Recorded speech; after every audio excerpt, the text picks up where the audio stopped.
हवामान खात्यानं पश्चिम विदर्भामध्ये 29 मार्च ते 2 एप्रिलपर्यंत वादळी वाऱ्यासह अवकाळी पावसाचा इशारा दिला होता आणि त्यानुसार काल बुलढाणा जिल्ह्यातील चिखली, मोताळा, खामगाव, नांदुरा, संग्रामपूर या तालुक्यामध्ये वादळी वाऱ्यासह अवकाळी पाऊस झाला।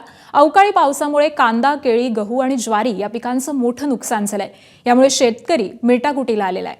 दरम्यान याचा आढावा घेतलाय आमच्या प्रतिनिधींनी, पाहूयात।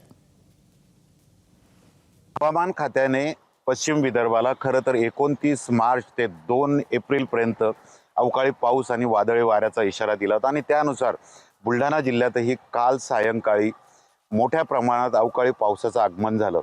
चिखली असू देत, बुलढाणा असू देत, खरं तर या सर्व तालुक्यात मोठ्या प्रमाणात हा अवकाळी पाऊस बरसला आणि त्यामुळे काढणीला आलेला कांदा पीक असू देत, ज्वारी असू देत, केळी असू देत, या पिकांचं मोठं नुकसान या ठिकाणी झालं। आपण जर का बघितलं, मी एका कांद्याच्या शेतात आहे।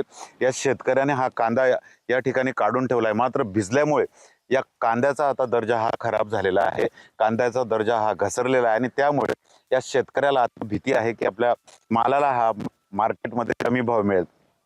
या ठिकाणी जर का बघितलं तर हा कांदा या ठिकाणी काढून ठेवलेला आहे आणि हा अक्षरशः हा पावसाने भिजल्यामुळे याचा दर्जा खालावलेला आहे आणि याची जी काय जी मुळं आहेत ही सडलेली आहेत आणि याच्यामुळे हा दर्जा याचा खालावलेला आहे। कांदा पीक सध्या काढणीला आलेला आहे आणि पश्चिम विदर्भात मोठ्या प्रमाणात कांद्याचं पीक हे घेतलं जातं। यासोबतच ज्वारी असू देत, केळी असू देत, गहू असू देत, हरभरा असू देत, या सर्व काढणीला आलेले पिकं ही भिजलेली आहेत।